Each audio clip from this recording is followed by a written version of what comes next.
up out there, internet world? This is Kendra Fipps coming to you live right here in my home, and it's almost as if I'm jumping off of the edge of my seat as I record this particular video, and I am so moved. I am so inspired, not just because I have an opportunity to work with Cedrick, but when he just recently shot a video and talked about his life, and one of the things that he said to me is to be transparent.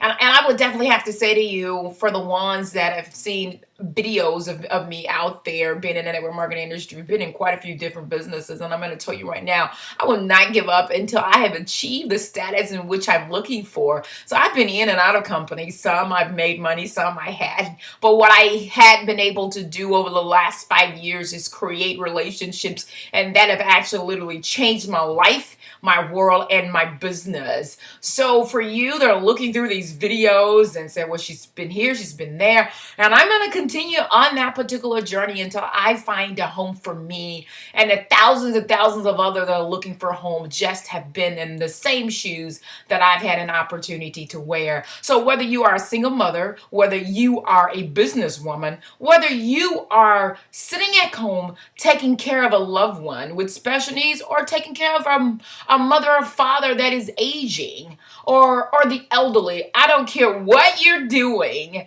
this particular video is for you. So what I wanted to do is, Cedrick used the word transparency, and I wanted to be transparent because quite a few videos that I've had the opportunity to shoot, I glossed over some things.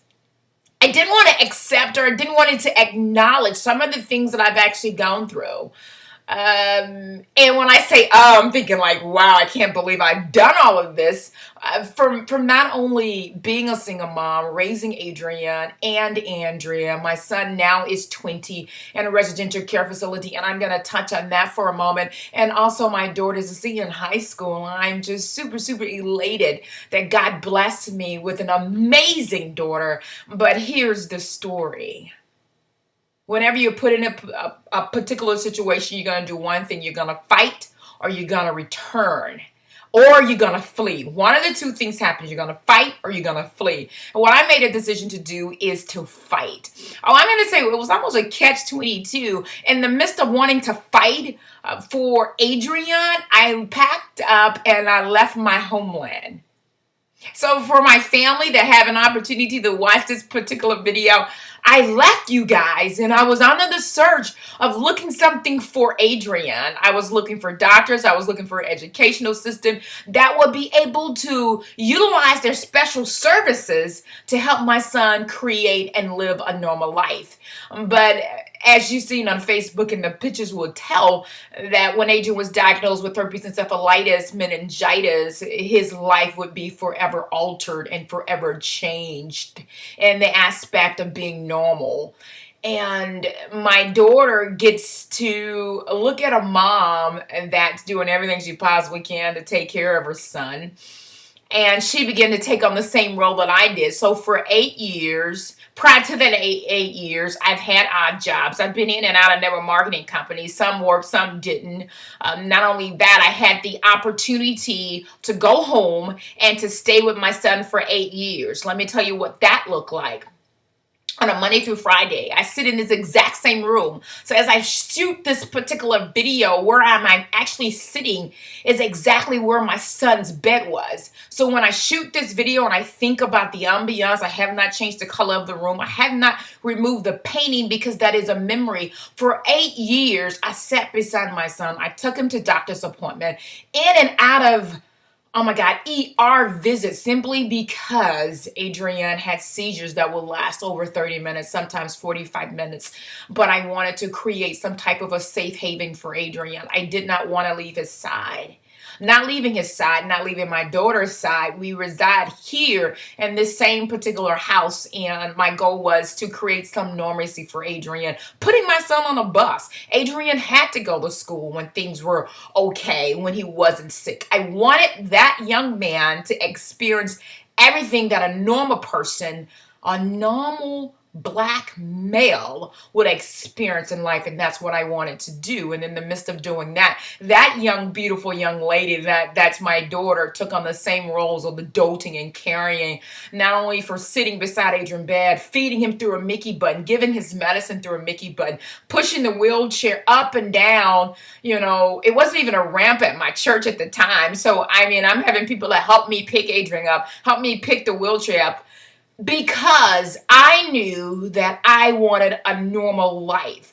So for going in and out of hospitals, going back and forth to church on Sundays, laying my son out on the pew, for some of the ones that are going to watch this video, they got to remember I did that. I did that simply because I wanted a normal life for these kids. Now what I'm going to tell you, after 8 years of being in the house, taking care of a loved one, or taking care of a husband, or taking care of a parent, what do? What I decided to do, I looked for a nursing home.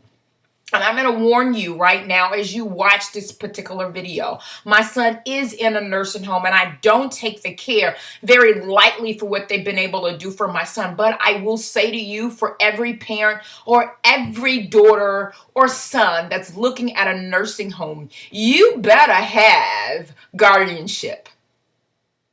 And the reason why I say that, over the past year and a half, I have been in a courtroom fighting for something that I believe in, fighting for the right to be able to speak, fighting for the right for justice. And lo and behold, I had to make a decision that was for the best for me and my son, to walk away from that. So what I'm saying to you today is this: when you look and you're in a situation that's tough and you don't understand why God has you in it, He has you in it for a reason, so that you would be willing, or you would be a vessel to share your story with countless and thousands of others. So before you sign your name on the dotted line, read that contract. Before you sign your name on the dotted line when it comes to a residential care facility, get guardianship. Get power of attorney over your loved ones. Be very active in their lives. And that's one of the things that I pride myself in. God gave me a special gift. He gave me an angel, and I thank Him for that. And I will continue on the journey with my son. And for the ones that know me very, very closely, they know that Adrian got his arm broken last September. This month has made a year, and you know what? In 4 days, it would be a year that my son got his arm broke, in which some say he broke it himself, which some say I don't know what happened. But I'm telling you right now, be very, very active. But as you watch this particular video, even in the midst of all of the trials and tribulations, even in the midst of Adrian not being here, and I went in a battle of depression for 2 years because that was the life that I had known. I have always had the burning desire to want more in life, and I don't know why God gave me that burning desire, but there is something that I knew. I knew that if I had a job, I could make an income. But I knew that if I worked for myself, I can create a freedom, and this freedom that I can create for myself, I can leave a legacy for my family. So as you watch this particular video, just understand that this sister has been through some trials and tribulations. That picture that you see behind me, I will leave a legacy for those kids. And as you watch this particular video, I challenge you to turn the camera on. I challenge you to reach out to me. Because if you look at the people that are in residential care facilities, you look at the nursing home, you just look at the gamut of what's being going on inside of an industry that is a multi-billion-dollar industry. And then you would say that, how do I compete? You compete with your rights. You compete knowing that you have the right to speak. Not only that, you have a right to create a financial legacy for your family. So I'm shooting this video because I'm excited. And for you guys that are watching this particular video, just know that from divorce, lights being turned off, car being repoed, still wanting to figure out a way that I can make an income for my family, going in and out of different businesses, learning a piece here, learning a piece there, creating relationships, and never giving up. Quitters don't win.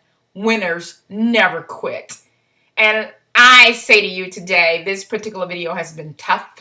And if you're looking for a reason to give up, I could have given up when my son went in a residential care facility. I could have given up when I was sitting beside him, not knowing that he was going to come out of a seizure. I could have given up a long time ago, but I made the decision that I was going to stay on this journey because God gave me a burning desire to want more. So if you have an excuse why you haven't turned this video on or turned the camera on to shoot a video, no more excuses. And I'm even speaking to myself. In order to go to the next level, you're going to have to raise the lid. You're going to have to raise the lid, law, for yourself. And I'm looking for leaders. I'm looking to hear your success stories. This is Kendra Fipps, coming to you live right here in my home. I will see you on the next video.